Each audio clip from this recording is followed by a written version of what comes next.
We're back, baby. Tell him, Cheryl. Good job, Cheryl.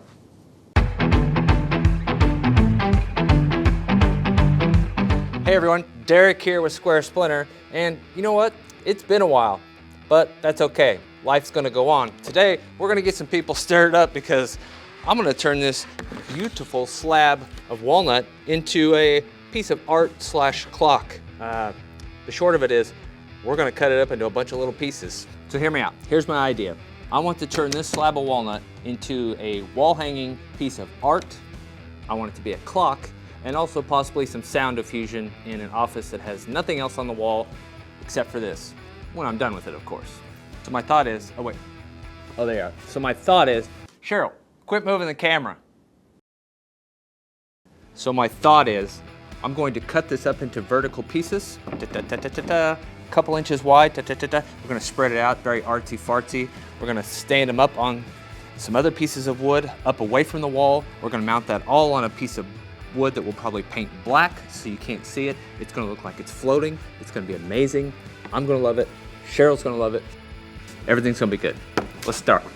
So I put a chalk line on here to try to determine, well, to try to keep this as straight as possible. And by straight, I mean perpendicular to my straight line so that my pieces aren't all wonky. And what I'm gonna do is maybe make some marks on each end of the sled so that I can keep it oriented this way. And then what I'll do is probably put the fence up here, put a block on there for safety, butt it up against the block and cut them and rearrange every time. I think that's going to work.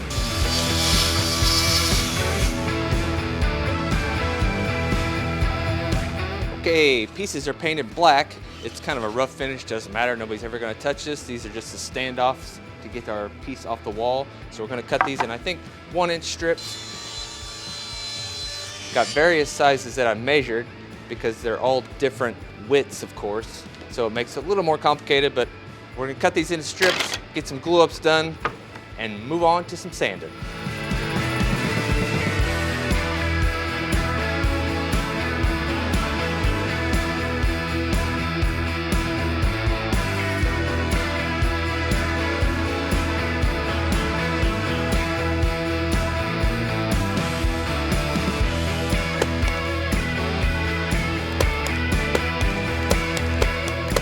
All right, glued up, pinned in place. Cheryl, we need to hold this down. Could you give me some weight or something? We need to hold this until it dries, please. Oh yeah, that's great, Cheryl, perfect.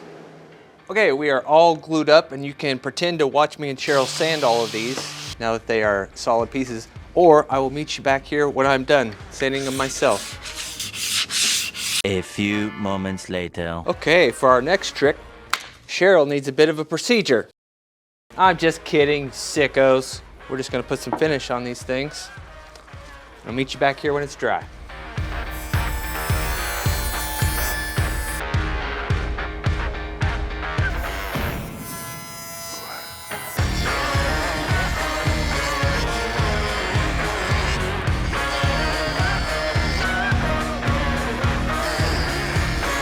All right, after that very tedious process of cutting all these slots in both of these boards, because I need 2 of them because I don't think one strip down the middle, not only is not going to work because this is curved, I just don't think it's enough support to hold this up the way that I want it to.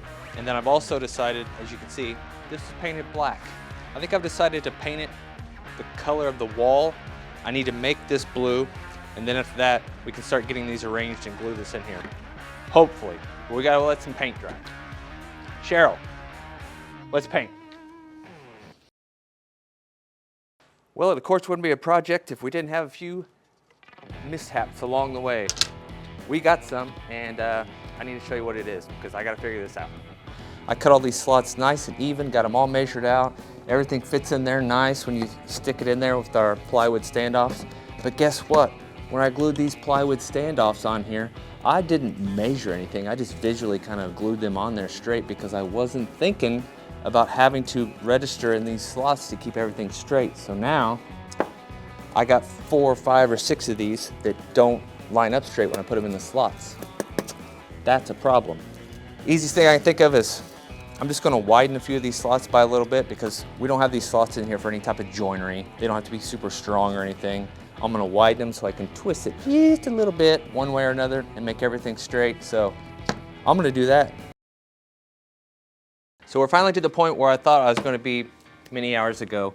Got everything trimmed, got these widened a tiny bit so everything is adjustable just a little.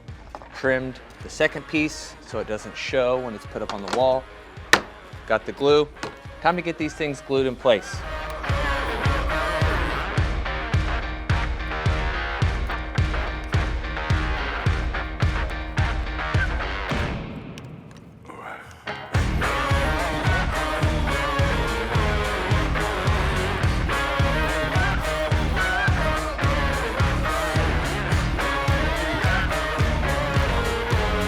Quick tip for you, got to solve a little problem. Our little clock cup thing that we want to recess in the front of our slab, that's 4 inches. The biggest hole saw I have is 3.5 inches. How do we fix that? Pretty easy, to be honest. We'll drill the hole with our 3.5 inch hole saw, right? That's easy enough. Do it from both sides, it won't blow out the back of it.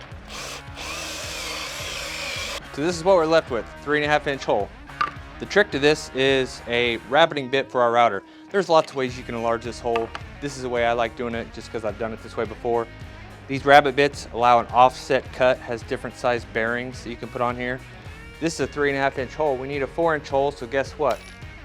So what this does is makes a 1/4 inch cut all the way around the circle, which gives us a 4 inch hole.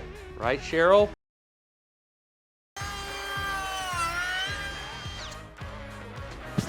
Okay, that makes a big mess. Good Lord.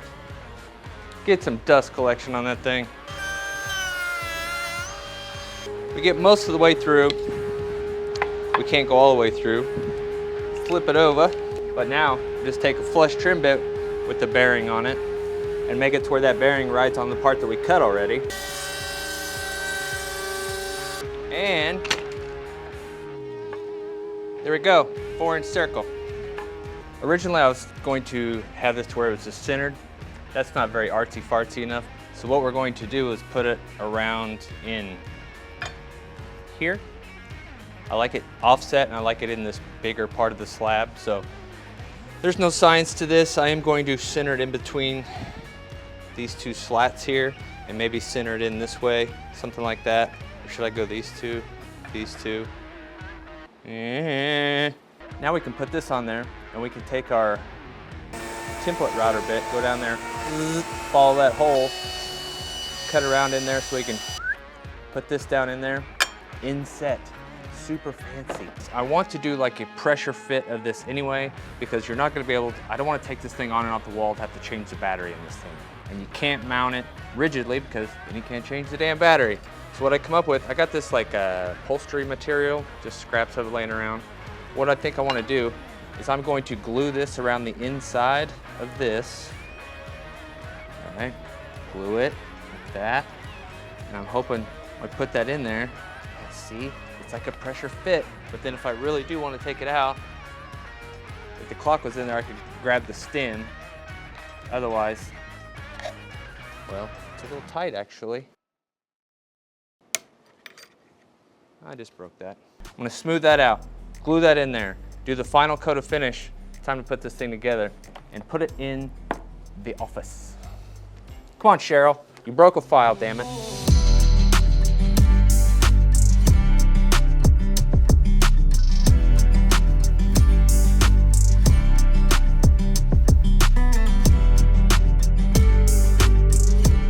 So Cheryl decided that she needed to point out that my wood's not stiff enough.